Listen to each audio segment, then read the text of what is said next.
Hello everyone, welcome to Mastura classes. आज maths 6 class के NCERT का चैप्टर है 2।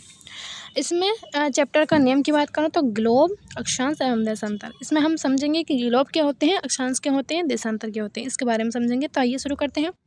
ग्लोब ग्लोब ग्लोब जो है पृथ्वी का एक ऐसा छोटा मॉडल है जो पृथ्वी के आकार, महाद्वीपों, महासागरों और देशों को दर्शाता है। ये हम इसमें देख सकते हैं, जैसे कि ग्लोब है, ठीक है। ये जो है इसको जो है इसी को ग्लोब बोला जाएगा। ये इसका स्टैंड है, क्योंकि इसका स्टैंड जो है इस वजह से लगाया गया कि हमारे जो रियल में पृथ्वी है वो जो है मानी जाती है कि 66.5 डिग्री पर वो जो है झुकी हुई है। अब इसी को झुकाने के लिए स्टैंड का प्रयोग किया गया है, लेकिन जो रियल में ऐसा कोई स्टैंड नहीं है, ठीक है। अब इसमें महाद्वीप होते हैं। देखिए ये जो ग्रीन ग्रीन सा आपको दिख रहा है ना, तो ये महाद्वीप है। और ये ब्लू ब्लू सा ये सब आपको जो दिख रहा है वो क्या है, वो है महासागर जो पानी से घिरे हुए हैं, ठीक है। और ये जो है महाद्वीप हैं, इसी के अंदर जो है देश पाए जाते हैं। इसी में हमारा जो भारत देश है वो भी इसमें पाया गया है। देखिए आप ये वाला जो देख रहे हैं ना हिस्सा, ये वाला जो हिस्सा देख रहे हैं, ये वाला जो हिस्सा देख रहे हैं, ठीक है, ये हमारा भारत है। अब मैं अक्षांश की बात करूँ तो ये पृथ्वी की चौड़ाई की लाइन है। आइए देखते हैं। ये पृथ्वी की जो चौड़ाई की लाइन है, ये जो लाइनें हैं ना, ये जो लाइनें हैं ये हैं अक्षांश रेखाएं, ठीक है। ये लाइनें पूर्वी पश्चिम चलती हैं, पूरब से पश्चिम चलती हैं। अब हम इधर बात करें तो ये है हमारा पूरब, ठीक है। ये हमारा पश्चिम, ये हमारा उत्तर, ये हमारा दक्षिण, ठीक है। अब ये जो लाइनें हैं ये पूरब से पश्चिम चलती हैं, ठीक है। अब इसमें देखेंगे हम, ये पृथ्वी को ऊपर नीचे उत्तर से दक्षिण की तरफ बांटती हैं। सबसे मुख्य लाइन होती है विषुवत रेखा, इसे 0 डिग्री अंश कहते हैं। अब इसमें देखिए विषुवत रेखा ये मेन लाइन है, जो सबसे बीच की लाइन है। ये 0 डिग्री अंश पर जो है स्थित है। जैसे कि आप इसमें देख रहे हैं 20 डिग्री उत्तर, 40 डिग्री उत्तर, 60 डिग्री उत्तर, ऐसे यहाँ पर जो है ये 0 डिग्री पर स्थित है। अभी हम इसमें देखेंगे कि इसके ऊपर जो है उत्तर में उत्तर अक्षांश जैसे हमने बताया, और इसके नीचे में दक्षिण अक्षांश, ठीक है। इससे विषुवत रेखा से ये 0 डिग्री अंश है। इसके ऊपर में उत्तर अक्षांश हैं, ये उत्तर अक्षांश है, ठीक है। और इसके दक्षिण में दक्षिण अक्षांश है, ठीक है। अब मैं बात कर रहा हूँ उदाहरण से लेके, अगर मैं कुल अंश 0 अंश से 0 डिग्री से 90 डिग्री तक होते हैं, जो अक्षांश होते हैं वो 0 डिग्री से 90 डिग्री तक होते हैं, उत्तर और दक्षिण दोनों तरफ होते हैं। उदाहरण के लिए भारत ज़्यादातर 8 डिग्री नॉर्थ में, मतलब कि उत्तर में, और नॉर्थ से 37 डिग्री नॉर्थ अक्षांश के बीच होता है। मतलब भारत जो है विषुवत रेखा से ऊपर उत्तरी गोलार्ध में स्थित है। अब इसमें बात करें हम, ये जो है ये कौन सी रेखा है, ये है विषुवत रेखा, ठीक है। ये कर्क रेखा जो हमारे भारत को, ये हमारा भारत है, ये हमारे भारत को 2 भागों में काटती है।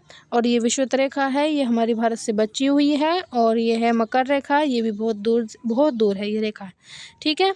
अब ये जो रेखा है ये 0 डिग्री अंश पर है, और ठीक है।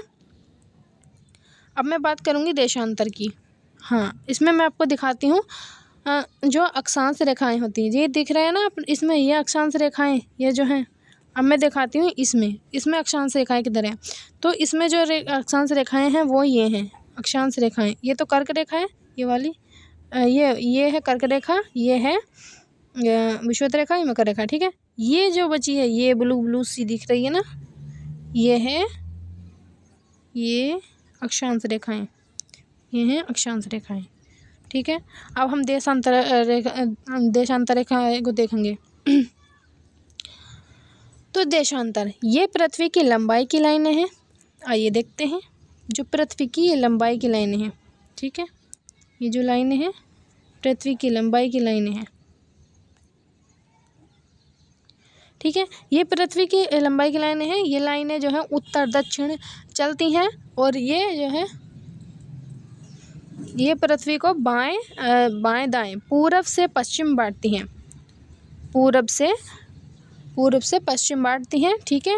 और इस सबसे मुख्य लाइन होती है ग्रीनिच रेखा, इसे 0 डिग्री अंश देशांतर कहते हैं। ये इंग्लैंड से गुजरती है और ये इसके दाएं पूर्वी देशांतर, इसके बाएं पश्चिमी देशांतर, ठीक है। कुल मिलाकर 0 डिग्री से 180 तक होती है और पूरब और पश्चिम दोनों तरफ होती हैं। उदाहरण के लिए देखें तो दिल्ली का देशांतर लगभग 70 डिग्री ईस्ट है, मतलब कि जो ग्रीनविच है 70 डिग्री ऊपर, मतलब इस पूरब में स्थित है। आप इसमें देख सकते हैं, ठीक है, देशांतर रेखा। अब मैं इसमें अक्षांश रेखाओं की बात करूं तो कौन सी महत्वपूर्ण रेखाएं होती हैं, तो मैंने इसमें आपको बताया था ये इन सब रेखाओं के नाम होते हैं। तो ये जो वाली जो रेखा है, ये रेखा विषुवत रेखा, कर्क रेखा, मकर रेखा, ये दोनों इम्पोर्टेंट है, बहुत ज़्यादा पूछी जाती हैं ये। तो इसमें उत्तरी ध्रुव की बात करूं, जो सबसे ऊपर होता है, उत्तरी ध्रुव की बात करूं तो यहाँ पर जो है ये जो है 90 डिग्री उत्तर में होता है, नॉर्थ में उत्तर में होता है, ठीक है। तो ये क्यों महत्वपूर्ण है, इसमें हम समझे तो कि पृथ्वी का जो है सबसे ऊपरी बिंदु जो 6 महीने दिन और 6 महीने यहाँ पर रात होती है, आर्कटिक सर्कल जो उत्तर है 66.5 डिग्री नॉर्थ में है, ठीक है। यहाँ पर यहाँ से जो है ऊपर 24 घंटे का दिन होता है, 24 घंटे की रात होती है। अगर कर्क रेखा की बात करूँ तो 23.5 डिग्री पर जो है यहाँ पर उत्तर में है सूरज सीधा यहाँ पर चमकता है। 21 से 22 जून को यहाँ पर भारत से होकर गुजरती है जो रेखा होती है, और यहाँ पर गर्मी पड़ती है। और विषुवत रेखा की बात करूँ तो ये पृथ्वी का सबसे हिस्सा, बीच का जो हिस्सा है दिन रात होती है और हमेशा 12-12 घंटे का सबसे जो है गर्म होता है क्षेत्र। अब मैं बात करूँगी, ठीक है, ये तो विषुवत रेखा की, जहाँ पर कि 12-12 घंटे के जो 12-12 घंटे के दिन रात होते हैं, ठीक है। अब मैं मकर रेखा की बात करूँ तो मकर रेखा सूरज सीधा यहाँ पर चमकता है और 21 और 22 दिसंबर को शीत संक्रांति होती है। यहाँ पर जो है बहुत ज़्यादा ठंड पड़ती है, ठीक है। और अंटार्कटिक सर्कल की बात करें तो ये दक्षिण में है, यहाँ जो है सबसे नीचे भी 24 घंटे का दिन और 24 घंटे की रात होती है, ठीक है।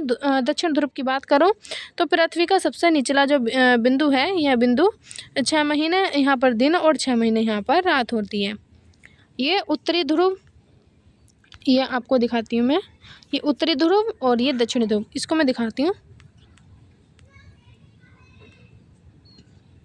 चलो इसमें देखते हैं, ये उत्तरी ध्रुव है और इधर नीचे की तरफ दक्षिण ध्रुव होता है, ठीक है। इस तरीके से होते हैं, यहाँ पे ही होता है। और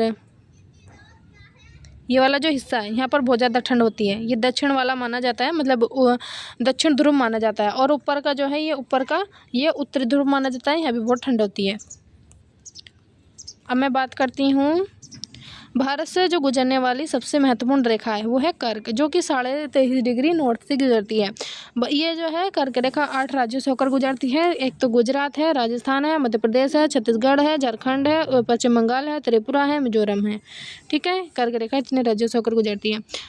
पृथ्वी के ताप कटिबंध, इसमें बात करूँ तो पृथ्वी पर सूरज की गर्मी हर जगह एक जैसी ही नहीं पहुँचती, इसलिए पृथ्वी को 3 मुख्य ताप कटिबंध में बांटा गया है। एक तो उष्ण कटिबंध, शीतोष्ण कटिबंध, शीत कटिबंध, ठीक है। अब हम पहले बात करेंगे उष्ण कटिबंध की।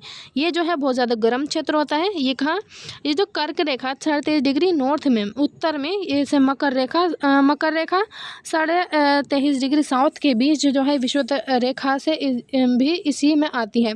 यहाँ पर जो है कर्क रेखा, ये जो है उष्ण कटिबंधी वाला क्षेत्र होता है। मैं दिखाती हूँ आपको, हाँ इसमें देखिए, ये विषुवत रेखा से ऊपर उत्तर में और दक्षिण में, ठीक है। ये उष्ण नहीं, ये है ना उष्ण, ये है ना विषुवत रेखा से ऊपर वाला, ये है उष्ण, यहाँ गर्म क्षेत्र है। और ये जो है ये गर्म क्षेत्र है, इसको बोलेंगे उष्ण कटिबंध, ठीक है। अब मैं बात करूँगी, हाँ, और यहाँ का जो मौसम है वो साल भर बहुत गर्म रहता है। उदाहरण के लिए भारत का ज़्यादातर हिस्सा श्रीलंका, भारत का ज़्यादातर हिस्सा है, और श्रीलंका है, इंडोनेशिया है, ब्राज़ील है, ब्राज़ील का अमेज़न जंगल है। अगर आसान भाषा में बात करें तो यहाँ जो सूर्य की किरणें हैं सीधे पड़ती हैं, इस वजह से यहाँ ज़्यादा तेज़ गर्मी होती है। अब मैं बात करूँ शीतोष्ण कटिबंध की, तो यहाँ पर ना ही ज़्यादा गर्मी होती है ना ही ज़्यादा ठंडी होती है, ये दो हिस्सों में बटी हुई है। उत्तर शीतोष्ण कटिबंध की बात करूँ तो यहाँ कर्क रेखा जो 23.5 डिग्री नॉर्थ मतलब कि उत्तर में होती है। उत्तर से आर्कटिक सर्कल जो है 23.5 डिग्री नॉर्थ तक होती है, उत्तर में होती है। दक्षिण शीतोष्ण कटिबंध की बात करूँ, दूसरा है दक्षिण के शीतोष्ण कटिबंध। इसकी अगर मैं बात करूँ तो मकर रेखा 23.5 डिग्री साउथ से अंटार्कटिक सर्कल और 66 डिग्री जो है साउथ तक होती है। मकर रेखा जो होती है वो इतनी होती है, आर्कटिक जो रेखा होती है वो इतनी होती है। अगर मैं यहाँ के मौसम की बात करूँ, देखो मैं आपको दिखाती हूँ शीतोष्ण कटिबंध किधर है।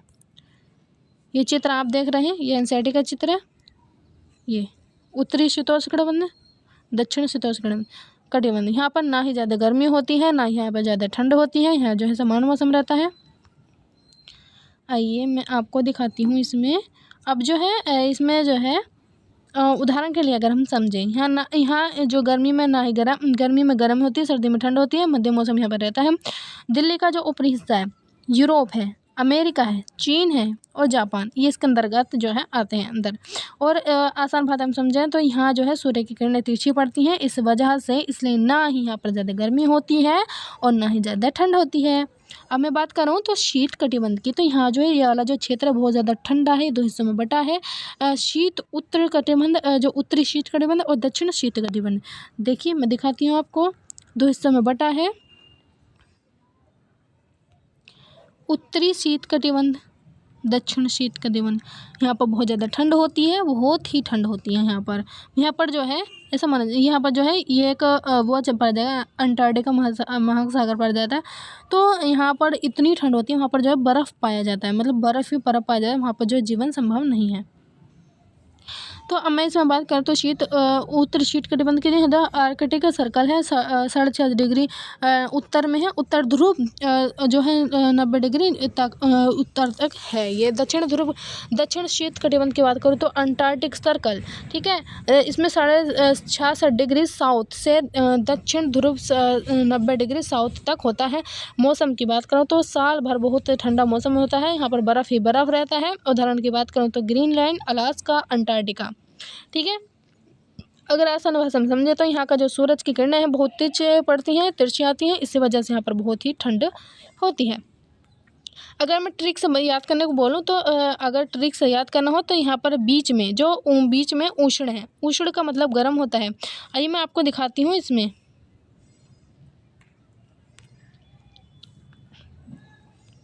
ये है ना बीच, ये बीच,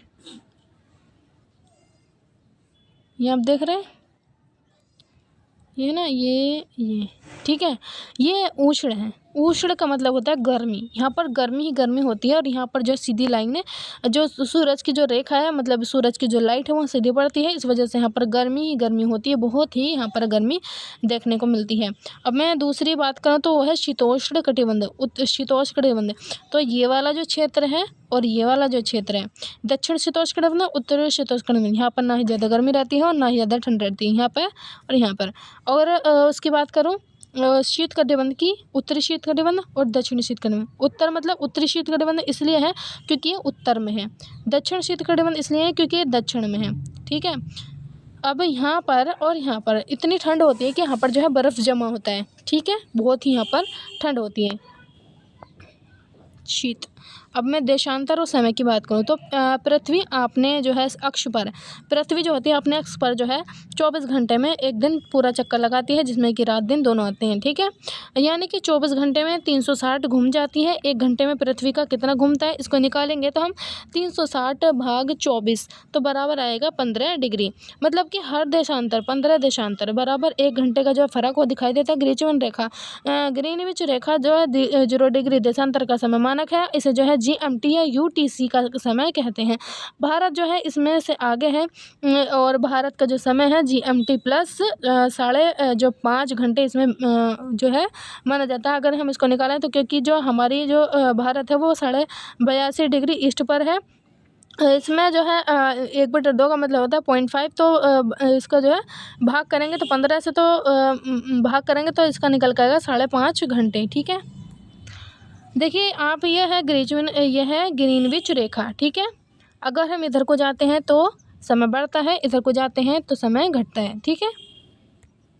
इसमें आप, मैं आपको जूम करके दिखाऊं तो ये है हमारा भारत। देखिए आप, इसमें हमें भारत दिख रहा है, ठीक है। अगर हम इस वाली ग्रीनविच रेखा से इसे ज़रूर याद रखेंगे कि ये जो ग्रीनविच रेखा है, अगर हम इधर को जाते हैं, ठीक है, इधर को जाते हैं, इस रेखा से इधर को जाते हैं, अगर इस रेखा से इधर को जाते हैं, इस रेखा से इधर को जाते हैं तो समय बढ़ता है। अगर इस रेखा से इधर को जाते हैं, इधर को जाते हैं, इस रेखा से इधर जाते हैं, इस रेखा से इधर जाते हैं, इस रेखा से इधर जाते हैं तो जो है समय घटता है, ठीक है। ये आप ज़रूर ध्यान रखेंगे। आसान भाषा में कहूँ तो लंदन ग्रीनविच में अगर सुबह के 10 बजे हैं तो दिल्ली में जो है 10 प्लस जो 5:30 वो हमने निकाला था, 5:30 प्लस कर देंगे तो दोपहर के दिल्ली में जो बजेंगे वो बजेंगे 3:30 बजेंगे। अगर दिल्ली के शाम में 6 बजे हैं तो लंदन के मतलब 6 और माइनस 5:30 करेंगे तो यहाँ पर जो निकल कर आएगा वो दोपहर के 12:30 बजे जो है 12:30 बजेंगे उसमें लंदन में। अगर इसमें ट्रिक समझना, पूरब की ओर जाओगे तो समय आगे बढ़ता है और पश्चिम की ओर जाओगे तो समय पीछे होता है। हर 15 डिग्री देशांतर में 1 घंटे का अंतर होता है, इसको ज़रूर याद रखेंगे। हर 15 डिग्री देशांतर में 1 घंटे का अंतर होता है। हर 15 डिग्री देशांतर में 1 घंटे का अंतर होता है, ठीक है। हम मानक समय आखिर क्यों मानते हैं, ठीक है। बड़ी जगह और देशों में काम आसान करने के लिए हम मानक समय मानते हैं ताकि हमारा जो काम है वो आसान हो जाए, इस वजह से हम जो है वो मानते हैं। तो हमारी आज का यहीं चैप्टर फिनिश होता है। मिलते हैं, अगर आपको कोई भी डाउट है आप कमेंट सेक्शन में ज़रूर बता के जाइएगा। मिलते हैं नेक्स्ट वीडियो में, तब के लिए 3rd चैप्टर के साथ। तब तक के लिए थैंक्स फॉर वॉचिंग।